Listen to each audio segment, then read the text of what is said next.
America is locking down again. In some places, that's already happening. If you have kids, you've seen it. Joe Biden has promised more of it. Masks and quarantines, limits on travel, restrictions on who you can eat with, who you can touch, and how. The most intimate details of our lives completely controlled by our leadership class. The people who used to scream at politicians, "Keep your hands off my body," aren't saying a thing about this. In fact, they're encouraging it. So the question is, what exactly is this about? It's not about science. If masks and lockdowns prevented spikes in coronavirus infections, we wouldn't be seeing spikes in coronavirus infections after 9 months. But we are seeing them. So clearly the geniuses got it wrong once again. This time they're not even bothering to point to legitimate scientific studies to support continuing their policies because there aren't any studies that support that. So what is going on? Catholic Archbishop Carlo Maria Vigano has some idea, has thought about it. Vigano is one of the truth tellers in his church. He made himself deeply unpopular several years ago with many in the hierarchy by exposing their complicity in decades of sex abuse. They hate him for it. But Vigano is 79 years old, and in the way that older people stop caring what others think, he really doesn't care. So instead, he says what he thinks is true. A few weeks ago, he wrote a letter to President Donald Trump assessing the lockdowns from a perspective you almost never hear in this country. No one, up until last February, Vigano wrote, would ever have thought that in all of our cities, citizens would be arrested simply for wanting to walk down the street, to breathe, to want to keep their businesses open, to want to go to church on Sunday. Yet now it is happening all over the world. The fundamental rights of citizens and believers are being denied in the name of a health emergency that is revealing itself more and more fully as instrumental to the establishment of an inhuman, faceless tyranny, end quote. Now, you may not have heard those words before, and there's a reason for that. The usual foot soldiers for conformity in our news media did their best to suppress and discredit Vigano's letter to the president. Yahoo News tried to tie the elderly clergyman somehow to QAnon, which to them made sense. He alleged that a global health emergency was being used by the people in power for ends that had nothing to do with the virus itself. And of course, that's crazy talk. It's a conspiracy theory, Russian disinformation, probably racist. Better pull it off the internet right away. Censor those ideas before they infect the whole country. That's the media position on that. The only problem is that what Vigano wrote is actually true. It's not a conspiracy theory. It is factually accurate. Watch this video from September. You may not have seen it. It wasn't played much in this country. This is the Prime Minister of Canada, Justin Trudeau, speaking to the United Nations. This pandemic has provided an opportunity for a reset. This is our chance to accelerate our pre-pandemic efforts to reimagine economic systems that actually address global challenges like extreme poverty, inequality, and climate change. Oh, this is our chance, says Justin Trudeau. Not our chance to save you from a virus with a 99% survival rate. You'll almost certainly be fine, and they're fully aware of that. This is our chance to impose totally unprecedented social controls on the population in order to bypass democracy and change everything to conform with their weird academic theories that have never been tested in the real world and, by the way, don't actually make sense. This is their chance. Quote, this pandemic has provided an opportunity for a reset, end quote. Keep in mind, that's not from QAnon. That is a head of state talking. And he's not alone. Klaus Schwab is the founder of the World Economic Forum. Schwab has written a book called COVID-19, The Great Reset. The book isn't really about science or medicine. No. Instead, it describes, quote, what changes will be needed to create a more inclusive, resilient, and sustainable world going forward, end quote. What changes is Schwab talking about? We don't know. What we're certain of is that you're going to pay for them, and the people in charge will benefit from them. You can bet on that. What's telling is how different this is now from the way our leaders were talking back when the pandemic began. So statewide coronavirus lockdowns in this country started about 8 months ago in mid-March. At the time, California's governor, Gavin Newsom, predicted that 56% of his state's population, that's more than 25 million people, would become infected with the virus within 8 weeks. Businesses would need to shut down, Newsom acknowledged, but he also promised it would all be over soon. Quote, this is not a permanent state, Newsom assured us. It is a moment in time. And that should have made us nervous.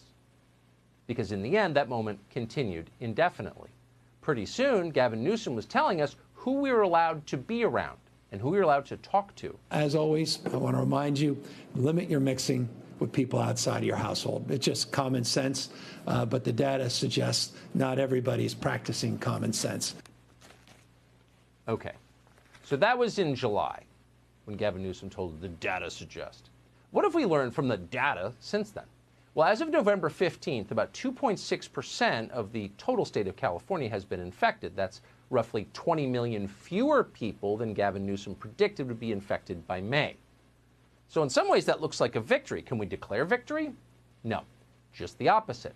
Today, Newsom announced that more lockdowns are underway. California, he said, is pulling the emergency brake. The emergency brake on life itself.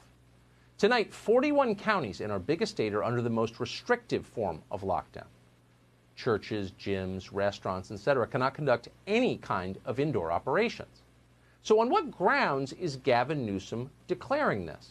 Well, scientific grounds, of course. Gavin Newsom believes in science, but he doesn't believe in it for himself because personally, as a man, Gavin Newsom is exempt from the laws of epidemiology. And we know this because 9 days ago, the governor was caught violating his own guidelines, eating at one of the state's most expensive restaurants with a dozen other people. And by the way, he's fine. He didn't die from it. When you're God, you don't fear viruses. Lockdowns are for mortals. So you'd think getting caught would hurt Newsom. Getting caught ignoring your own rules used to be a major problem for politicians. But it's not anymore. They are no longer humiliated by their own hypocrisy. The point of the exercise is to humiliate the rest of us by forcing us to obey transparently absurd orders. Let's see what we can make them do next. Okay, for health reasons, everyone has to wear a Viking hat with horns every Wednesday. It's the law, Dr. Fauci's orders. And by the way, people would do that. They would. They'd follow the order. CNN would scream at them if they didn't. In an environment like this, dominated by completely unreasonable demands from the people on top, mediocrities like Mayor Lori Lightfoot of Chicago thrive. This is a moment created for her and people like her. Watch Lightfoot explain on MSNBC how she has no personal obligation to follow the lockdown restrictions that you could be arrested for ignoring. What do you say to those who are criticizing you where less than a week ago you went out and stood before a massive crowd who was celebrating Joe Biden's victory, and now you're saying your city has to shut down? How do you have one and not the other? There are times when we actually do need to have a relief and come together, and I felt like that was one of those times. That crowd was gathered whether I was there or not. Notice the complete lack of embarrassment. No shame whatsoever. Inflection in the voice doesn't move. There are times when the rules just don't apply to me. Okay. And no one says anything.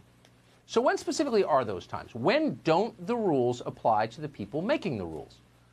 Well, in Washington, D.C., Mayor Muriel Bowser decided that her rules did not apply to Joe Biden's victory party in Delaware. So she went. Going to the party, she explained, was, quote, absolutely essential, and it was, and you would have guessed this, official business. So Muriel Bowser didn't have to quarantine or restrict her travel in any way because it was on behalf of the Democratic Party. What does the Great Reset look like? That's what it looks like, where the people in charge can do whatever they want because they're in charge. No principle is universal. No standard is evenly applied. No one's enjoying this more than the governor of Washington State, Jay Inslee. Inslee is not a man of science. He's a lawyer, like the rest of them. But watch him explain what you're not going to be allowed to do anymore in his state. Indoor social gatherings with people from outside your home are prohibited unless they quarantine for 14 days prior to the social gathering. Outdoor gatherings are limited to no more than 5 people. Restaurants and bars are closed for indoor service. Religious services will be limited to 25% of indoor capacity or 200 people, whichever is less. And choirs, bands, or ensembles are prohibited from performing. So the Great Reset is coming. The richest people in the world are behind it completely. Bill Gates supports the Great Reset. What will the Great Reset look like? Well, there will be no live music in the Great Reset. choirs will be illegal unless they are singing the praises of Kamala Harris. According to CNN, Christmas will be banned. Sorry, put on your mask and spend the holidays alone. Good luck. So how long can this all continue? This weird and yet weirdly recognizable combination of hypocrisy and authoritarianism. Well, it's hard to imagine it could go on forever. In his letter last month to the president, Archbishop Vigano wrote this, and it's worth hearing, quote, "This great reset is designed to fail because those who planned it do not understand that there are still people ready to take to the streets to defend their rights, to protect their loved ones, to give a future to their children and their grandchildren." End quote. Let's hope that's true.